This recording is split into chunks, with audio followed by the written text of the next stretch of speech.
إن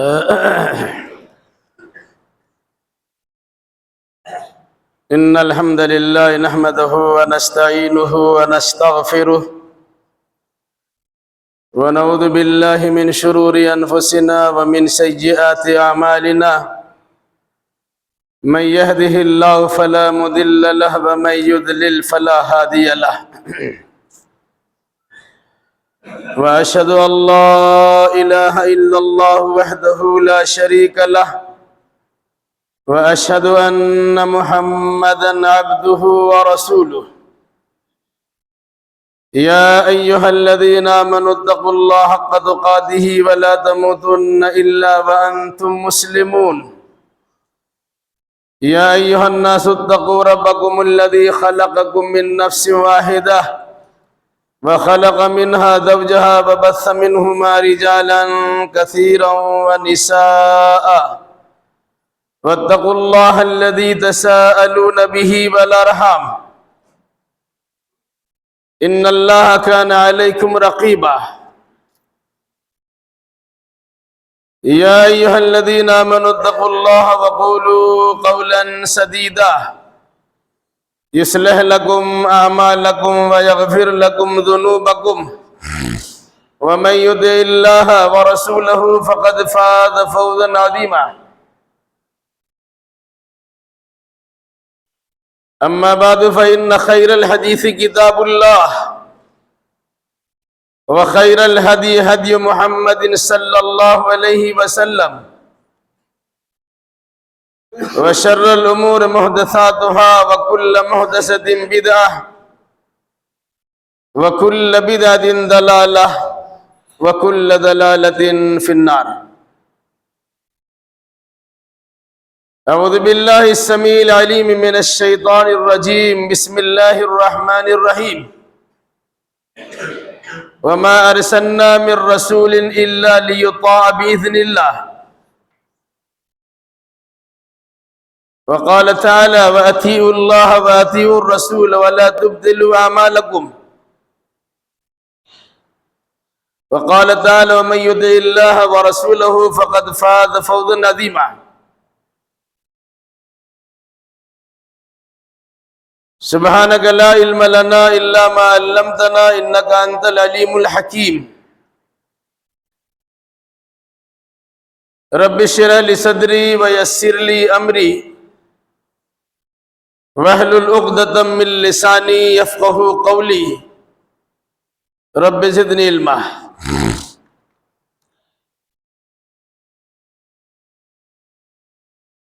ہر طرح کی تعریف ہر چیز کے خالق و مالک اللہ رب العالمین کے لیے لائق و سزاوار ہے، جس نے گمگشتہ راہ انسانوں کی ہدایت کے لیے ہر دور میں انبیاء کرام علیہم السلام کو مبعوث کیا ہے۔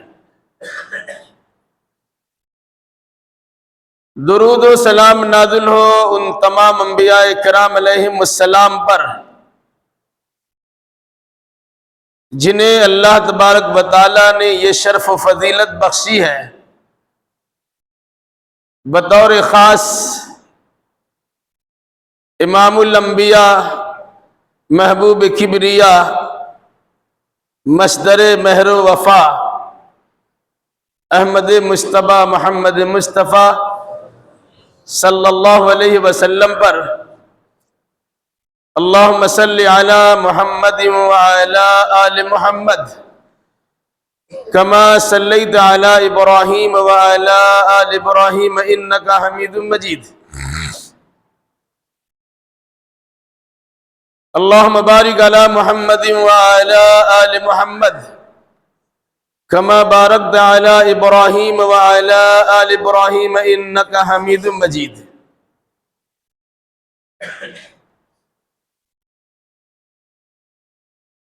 بزرگوں، نوجوان ساتھیوں، پردہ نشی ماں اور بہنوں، خطبہ مسنونہ کے بعد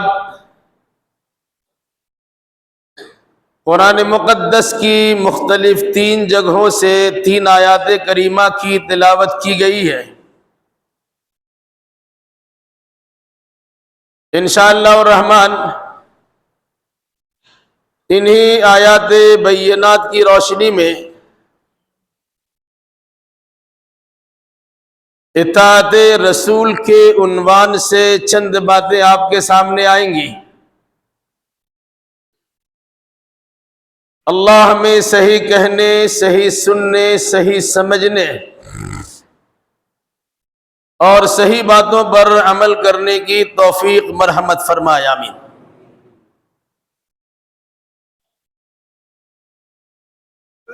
ہم مسلمانوں کا یہ عقیدہ ہے کہ اللہ کی تمام مخلوقات میں سب سے بہتر مخلوق حضرت انسان ہے، اور انسانوں میں سب سے بہتر انسان انبیاء کرام علیہم الصلاۃ والسلام ہے، اور ان تمام نبیوں میں سب سے اعلیٰ و اشرف، بلند و بالا، بڑی شان والا محمد الرسول اللہ صلی اللہ علیہ وسلم ہے۔ اللہ کا ہمیں شکر ادا کرنا چاہیے کہ اللہ نے امام الانبیاء کی امت میں ہم مسلمانوں کو پیدا کیا ہے۔ جس طرح سب سے بڑا درجہ رسول اکرم صلی اللہ علیہ وسلم کا ہے، اسی طرح دنیا کی تمام امتوں میں سب سے اعلیٰ و عرفہ مقام امت محمدیہ کا ہے۔ ہمیں اللہ تبارک و تعالیٰ کی اس نوازش پر بطور خاص شکر ادا کرنا چاہیے کہ اتنے بڑے مقام و منصب سے ہمیں اللہ نے نوازا ہے۔ اس کی شکر گزاری کی صورت یہ ہوگی کہ جس مقصد کے لیے نبی کو دنیا میں بھیجا گیا ہے، ہم نبی کے ساتھ وہی برتاؤ کریں، وہی تعلق کا اظہار کریں۔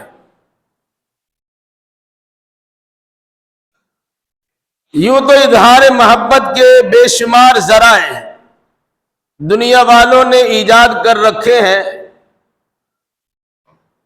اور عام طور سے سطحی نظر رکھنے والے افراد جو اندر سے خالی ہوتے ہیں، وہ خوشنما پٹارا ہی کو سب کچھ سمجھنا شروع کرتے ہیں۔ وہ محبت کے ظاہری چند کلمات کا اظہار کر کے اور اپنی جانب سے خود ساختہ اعمال کو بنا کر کے دنیا والوں کے سامنے پیش کر کے سمجھتے ہیں کہ ہم نے اللہ کے نبی صلی اللہ علیہ وسلم کی اطاعت و فرما برداری کر دی، جبکہ ایسا کرنا کسی بھی صورت میں بہتر نہیں، جائز نہیں۔ ذمہ داری ہماری یہ بنتی ہے کہ ہم ہو بہو وہی طریقہ اپنائیں جس طریقے کو اپنا کر رسول اکرم صلی اللہ علیہ وسلم نے دنیا والوں کے سامنے اللہ کی عبادت کا ایک نمونہ پیش کیا ہے۔ صحابہ کرام اللہ تبارک و تعالیٰ کی نگاہ میں برگزیدہ جماعت اسی لیے بن گئی کہ انہوں نے اپنے ماتھے کی آنکھوں سے رسول اکرم صلی اللہ علیہ وسلم کو دیکھا ہے، آپ کے اقوال مبارک کو سنا ہے، آپ کے اعمال طیبہ کا مشاہدہ بھی کیا ہے، آپ کے چلنے اور پھرنے کی زیارت بھی کی ہے، آپ کے رہنے سہنے کا مشاہدہ اور معائنہ بھی کیا ہے، اور ساتھ ساتھ اسی انداز سے اپنے آپ کو پیش کرنے کی بھرپور کوشش کی ہے۔ تب اللہ تبارک و تعالیٰ نے کہیں کہا رضی اللہ عنہم ورضوا عنہ، اللہ ان سے راضی ہو گیا اور یہ سب اللہ سے راضی ہو گئے۔ کہا اولئک هم المفلحون، یہی لوگ فلاح پانے والے اور کامیاب انسان ہیں۔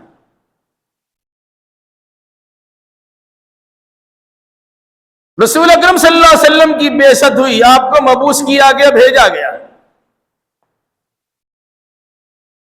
دنیا میں رسولوں کی آمد کا مقصد کیا ہوتا ہے سب جانتا ہے، لیکن عمل کرنے میں کوتاہی برتی جاتی ہے۔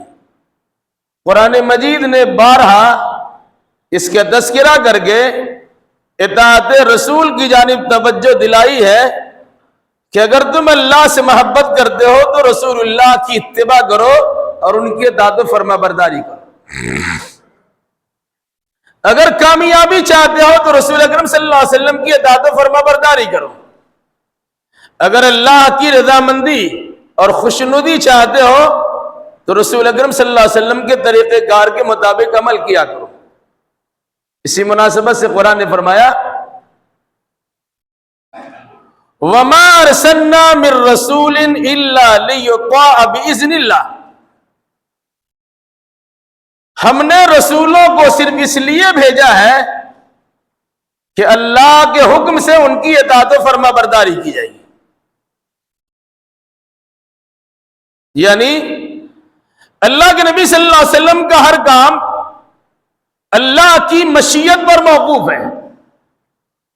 امت کی ذمہ داری بنتی ہے جو کام رسول اکرم صلی اللہ علیہ وسلم نے جس انداز سے کیا ہے ہمیں اس کام کو اسی انداز سے ادا کرنا ہے۔ اسی کو اتباع کہا جاتا، اسی کو اطاعت و فرما برداری کہی جاتی۔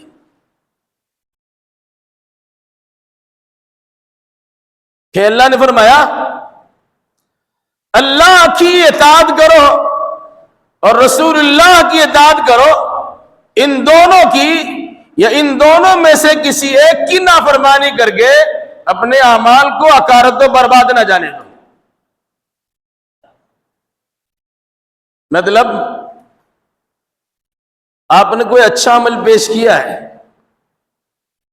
لیکن اس میں اللہ کی نافرمانی کی ہے یا رسول اللہ کی نافرمانی کی ہے، بظاہر آپ کا عمل اچھا دکھتا ہے لیکن آپ کے اعمال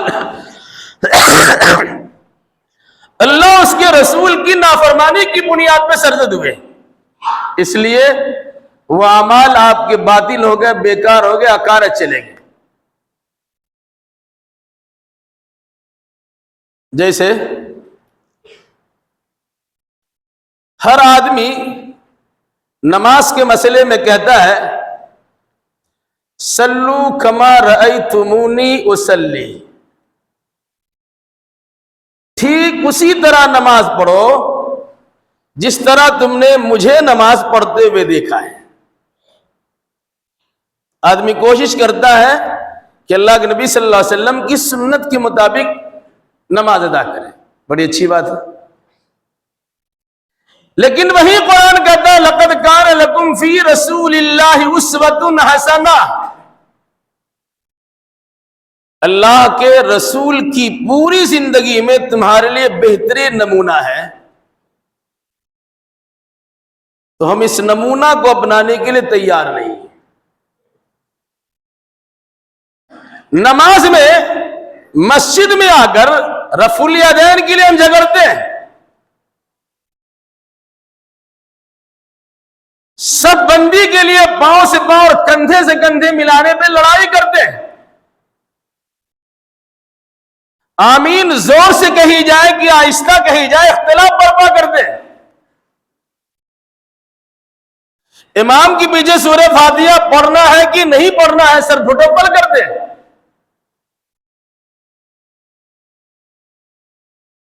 لیکن وہی معاملہ مسجد کی چونکہ باہر گیا تو زندگی کے شعبہ جات میں بہت سارے ایسے اعمال ہیں جن میں چونکہ ہمارا مفاد شامل ہوتا ہے، اس لیے رسول اکرم صلی اللہ علیہ وسلم کے معمولات و مشمولات کو ایک سائڈ کرتے ہیں اور جو ہمیں پسند آتا ہے وہی ہم بجا لاتے ہیں۔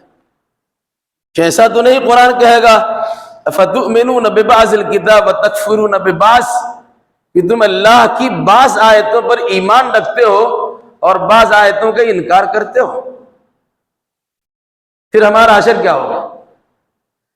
نماز کے معمولی مسئلے پہ لڑائی کرتے ہیں اور زندگی کے بڑے بڑے مسائل ہمارے سامنے ہیں، وہاں کتاب و سنت کو بالائے طاق رکھ دیتے ہیں اور ہمارے کانوں پر جوئی تک نہیں رینگ دی کہ اللہ تبارک و تعالیٰ کے سوال ہو گیا، پھر کیا جواب ہوگا؟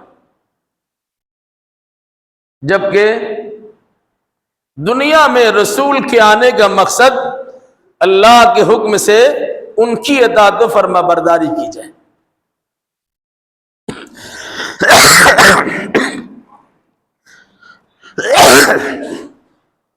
کیسی فرما برداری ہوگی؟ اگر صحابہ کرام کے نقش قدم کو دیکھیں یا ان کے طرز زندگی کو دیکھیں کہ رسول اکرم صلی اللہ علیہ وسلم کے ساتھ ان کا برتاؤ کیسا تھا، بعض صحابہ کی سنت کا شیدائی ہونا اس طرح ظاہر کیا گیا ہے کہ اگر راستہ چلتے ہوئے کہیں اللہ کے نبی صلی اللہ علیہ وسلم کو پیشاب لگا اور اب کنارے جا کر آپ پیشاب کے لیے بیٹھے ہیں، اس راستے سے کبھی صحابی گزرے، انہیں پیشاب لگا یا نہ لگا، اس جگہ پہ بیٹھ جا کر اللہ کے نبی صلی اللہ علیہ وسلم کے طرز عمل کو اپنانے کی کوشش کیا ہے کہ آپ نے یہاں بیٹھ کر پیشاب کیا تھا۔ یہ ہے اتباع۔ اتباع کی وہ صورت یاد رکھیے کہ اللہ کے نبی صلی اللہ علیہ وسلم نے انگوٹھی بنائی، سونے کی انگوٹھی آپ نے ایک بار پہنی ہے اور پھر اس کے بعد اتار دیا۔ جس صحابی کو خبر ملی انہوں نے چھوڑ دیا۔ ایک صحابی کا واقعہ ملتا ہے کہ ان کے ہاتھ میں اللہ کے نبی صلی اللہ علیہ وسلم نے سونے کی انگوٹھی دیکھی، آپ نے اس کی انگلی سے نکالا اور پھینک دیا۔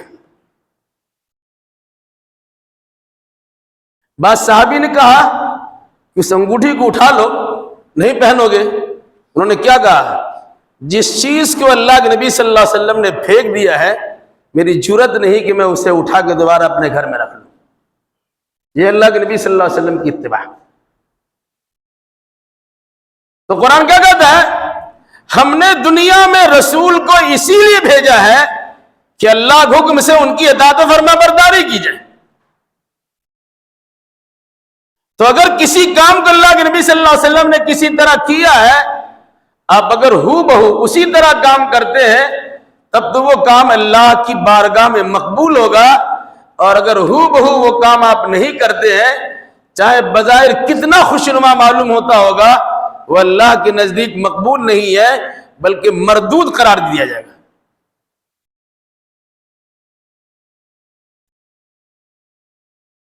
رسول اکرم صلی اللہ علیہ وسلم کی اطاعت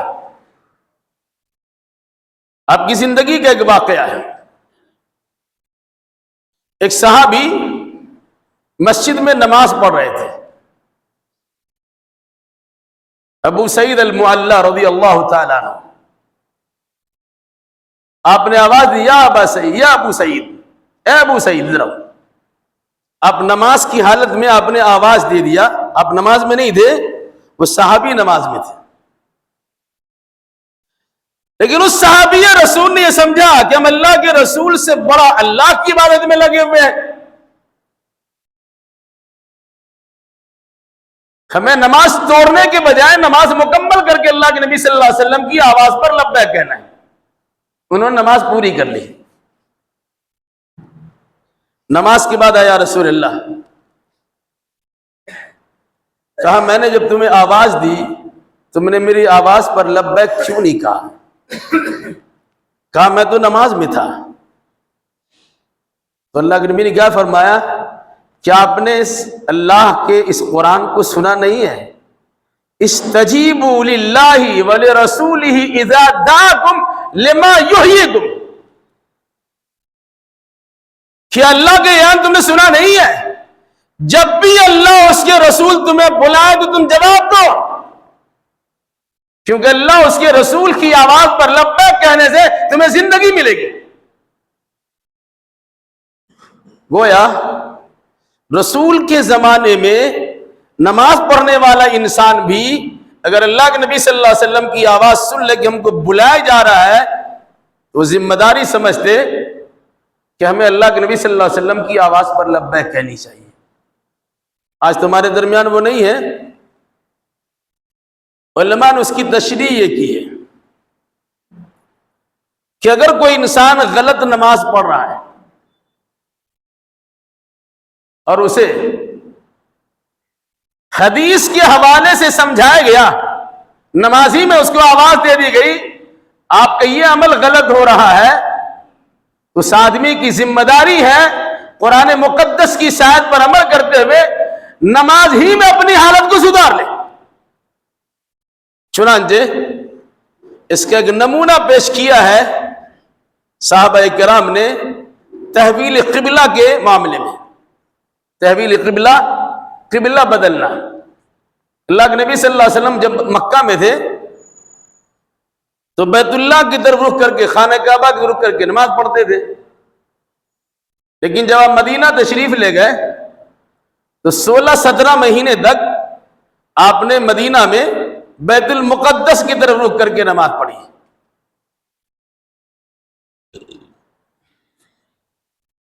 لیکن آپ کی دلی خواہش تھی کہ اللہ تعالیٰ قبلہ بدل دے اور خانہ کعبہ ہی کو قبلہ بنا دے۔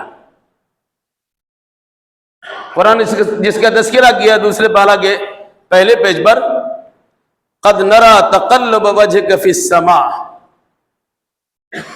ہم دیکھ رہے ہیں آپ بار بار اپنے چہرے کو آسمان کی طرف اٹھا کر اللہ تعالیٰ سے مدد کی گہار لگا رہے ہیں کہ الہی میرا قبلہ کو بدل دے، اور فلسطین کے مقابلے میں یا بیت المقدس کے مقابلے میں یا مسجد اقصیٰ کے مقابلے میں ہمیں مسجد حرام کی طرف رک کر کے نماز پڑھنے کی اجازت دے دیں۔ تو ہم نے آپ کی بات سن لی، آپ کو اجازت دے دی۔ رسول اکرم صلی اللہ علیہ وسلم نے پوری نماز اس وحی کے آنے کے بعد فَوَلِّ وَجْهَكَ شَطْرَ الْمَسْجِدِ الْحَرَامِ، آپ نے بیت المقدس کے بجائے بیت اللہ الحرام کی طرف رک کر کے نماز پڑھی۔ اس کے بعد آپ کی پیچھے نماز پڑھنے والا ایک صحابی ایک دوسرے محلے سے گزرے، دیکھا اس محلے میں نماز ہو رہی ہے بیت المقدس کی طرف رک کر کے، تو صحابی رسول نے کہا قسم اللہ کی قبلہ بدل چکا ہے، ہم لوگ بیت اللہ کی طرف رک کر کے نماز پڑھ کے آ چکے ہیں۔ تو جو اس مسجد کا امام تھا، اس مسجد کے امام نے اس صحابی رسول کی زبان سے اللہ کے نبی صلی اللہ علیہ وسلم کی ایک حدیث کو سن کر حالت نمازی میں قبلہ بدل دیا۔ اب ادھر رک کر کے نماز پڑھ رہے تھے، بیت المقدس ادھر ہے، ادھر رک کر کے نماز پڑھ رہے تھے، امام آگے ہوتا ہے، امام اس آگے سے نکلے اور بالکل اس سمت میں آ کر کے اب ادھر رک کر کے آپ نے نماز پڑھنا شروع کی، اور آپ کے پیچھے جو لوگ تھے سارے مقتدی بھی امام کی اقتداء میں ادھر رک کر کے نماز پڑھنا شروع کر دی۔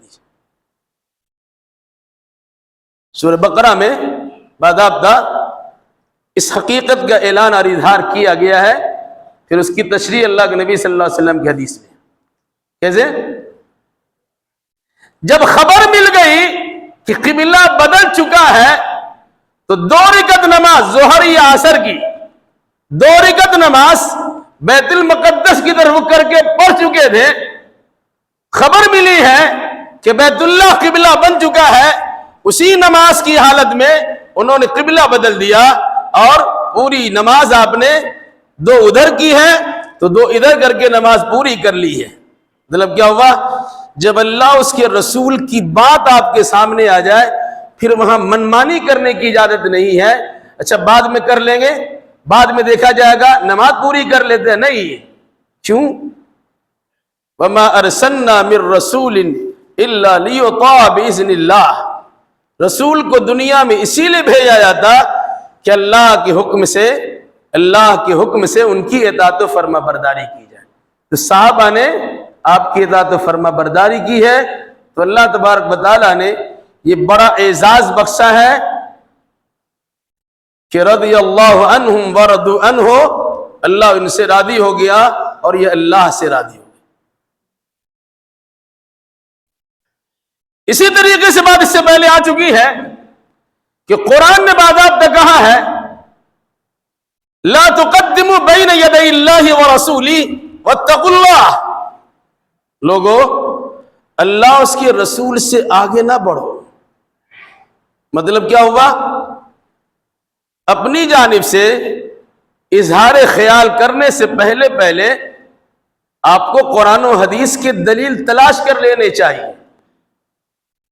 آپ قرآن و حدیث پیش کر دیجئے، اپنی بات کو اپنے پاس رکھیے، یا اگر کسی نے قرآن و حدیث پیش کر دی ہے تو وہاں پر منمانی کر کے میری رائے یہ ہے، میرا خیال یہ ہے، مجھے اس میں ایسا اچھا لگتا ہے، اس قسم کی بات نہ کیجیے، کیونکہ ایسا کرنے والا وہ اپنی بات کو اونچی کرتا ہے اور اللہ اس کے رسول کی بات کو نیچی کر دیتا ہے۔ اس کو اور بھی صراحت کے ساتھ کہا لا ترفعوا اصواتکم فوق صوت النبی، اپنی آواز کو نبی کی آواز پر اونچی نہ کرو۔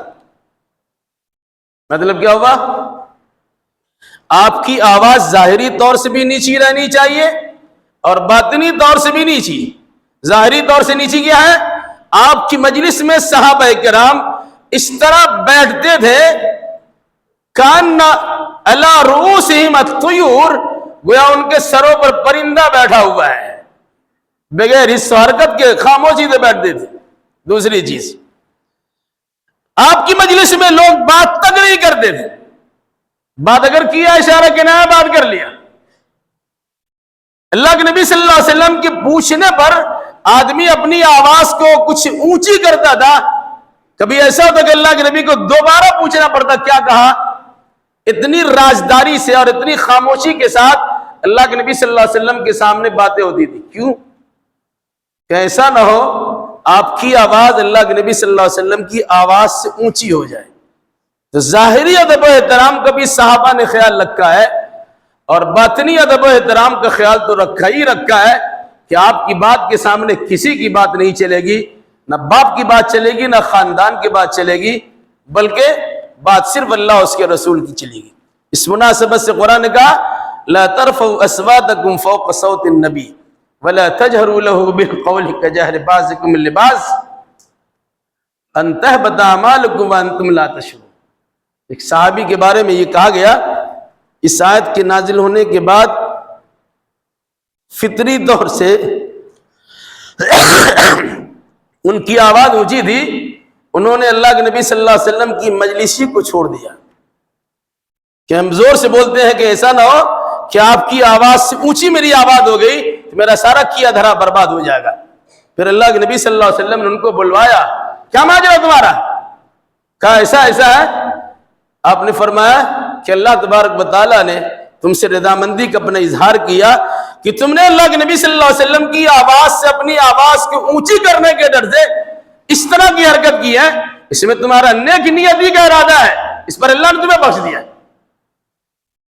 تو لگتا ہے یہ معمولی سا عمل ہے، اس کو اس طرح بھی سمجھ لیجئے۔ کوئی بڑی مشہور حدیث ہے، آپ سنتے سناتے رہتے ہیں، 3 صحابی اللہ کے نبی صلی اللہ علیہ وسلم کے گھر پہنچے آپ کے اعمال کا جائزہ لینے کے لیے کہ آپ کیا کیا کام کرتے ہیں۔ تو آپ سے ملاقات تو نہیں ہوئی، آپ کی بعض ازواج مطہرات سے بات چیت ہوئی، انہوں نے بتایا آپ کے معمولات یہ ہے، دن میں یہ کرتے ہیں، رات میں یہ کرتے ہیں، اس طرح وغیرہ بتا دیا۔ حدیث ہے ان 3 صحابی نے اللہ کے نبی صلی اللہ علیہ وسلم کے اعمال کو کم سمجھا، کوئی زیادہ عمل تو نہیں ہے۔ پھر کہا وہ تو بخشے بخشائے، عمل کرے نہ کرے، اللہ کیا ان کا درجہ تو بڑا ہے، ہم کہاں اور نبی کہاں۔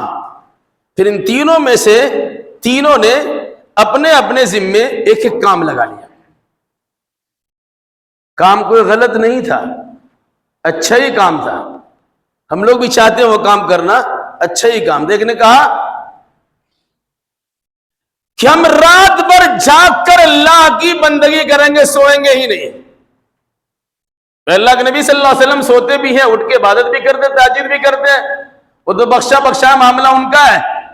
ہم کو تو رات بھر عبادت کرنی ہے، ہم رات بھر عبادت کریں گے، سوئیں گے نہیں۔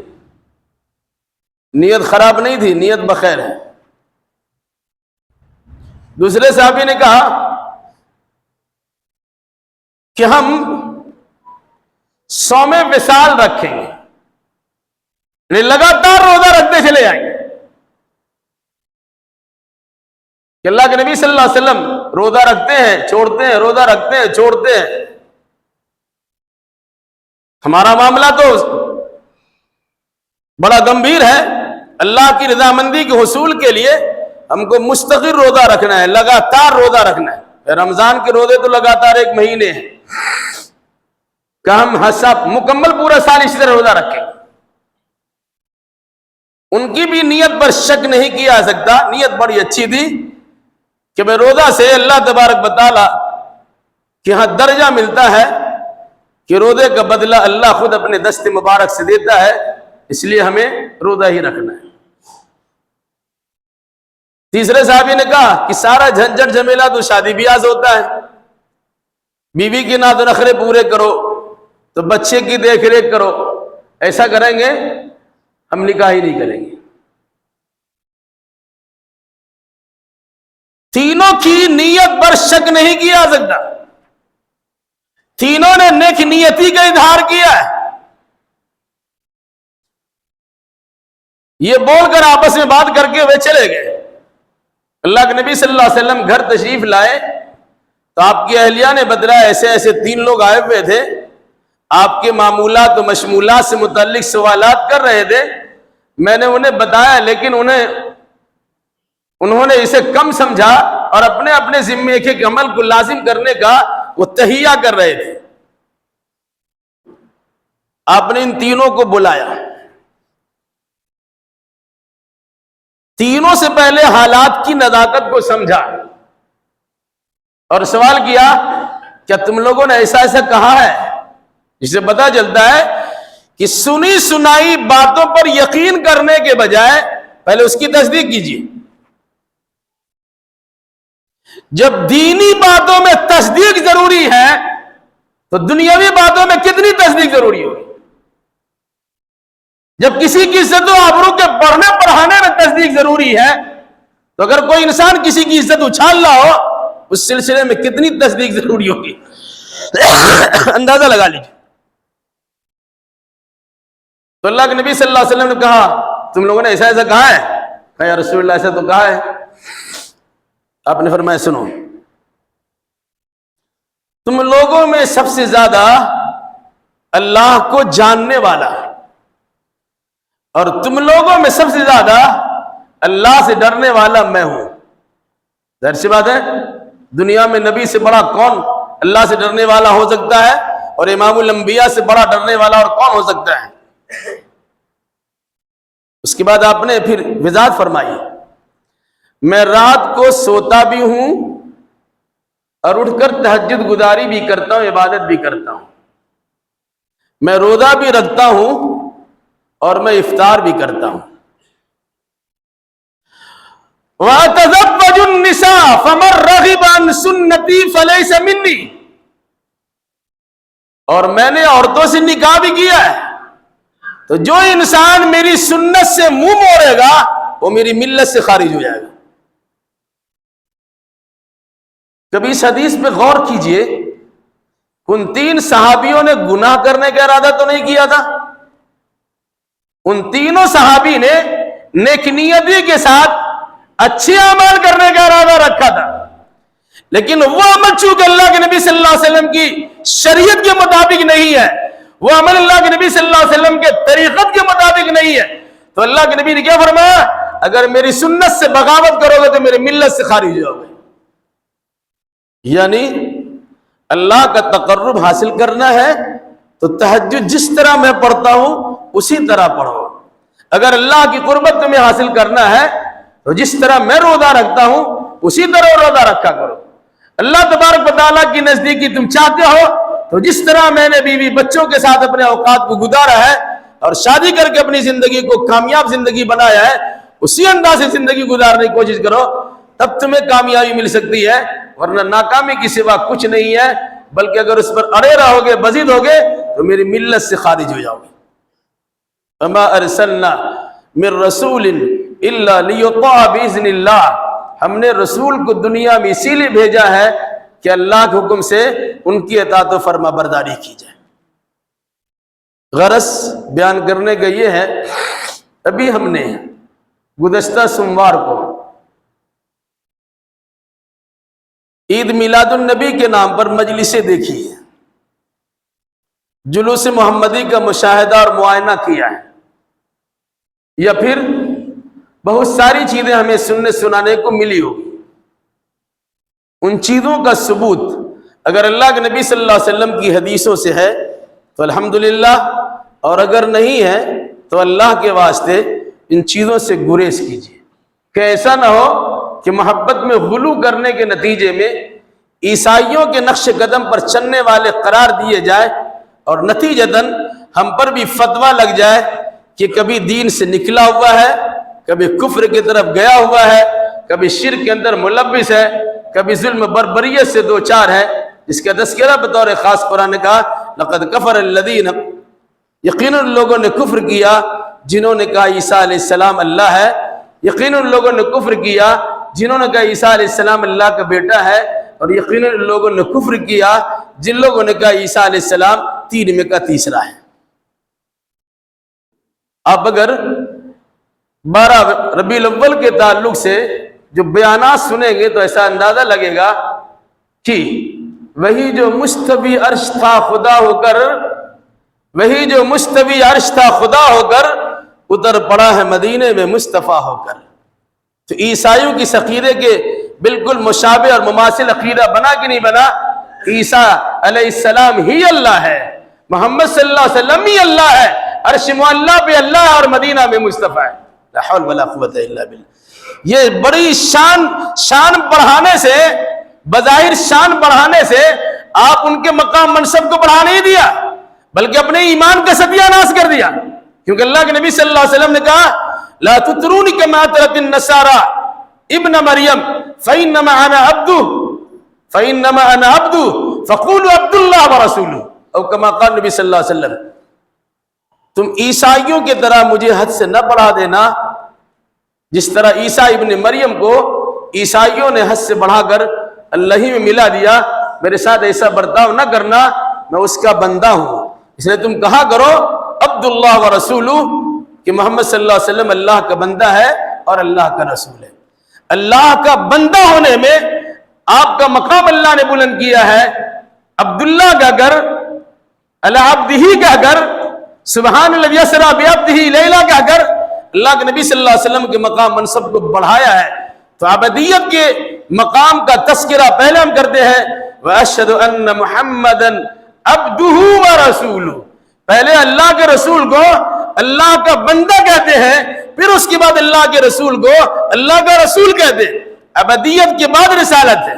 اس مناسبت سے ہمیں اللہ کے نبی صلی اللہ علیہ وسلم کی شان کو سمجھنا چاہیے، اور اسی شان کو سمجھتے ہوئے اسی طریقے سے عقیدہ اعمال بجا لانا چاہیے، اور جس مقصد کے لیے آپ کو بھیجا گیا اس مقصد سے متعلق ہمیں جانکاری حاصل ہو، اور اسی اعتبار سے ہمارا عمل ہو کہ عبادت ہم صرف اللہ کی کریں گے، اور طریقہ ہم صرف رسول اللہ کا اپنائیں گے۔ اللہ ہمیں اور آپ کو اور جملہ مسلمانوں کو نیک سمجھ کی توفیق عطا فرمائے۔ الہی جو ہمیں بیمار انہیں شفاء کامل و عاجل عطا فرما دے، جو مقروض انہیں قرض ادا کرنے کی سہولیات فراہم کر دے، جو ماخوذ گرفتار ہیں ان کے لیے رہائی کا اسباب پیدا کر دے، جو دینی دنیاوی اعتبار سے پریشان ان کی جملہ پریشانی کو دور فرما دے۔ جن لوگوں نے دعا کی درخواست کی ہے، اپنے مریضوں کی شفا یابی کی درخواست کے الہی ان کے مریضوں کو بھی شفا کلی اور شفا کامل و عاجل عطا فرما دے، ان تمام کے جائز مراد کو پوری فرما دے۔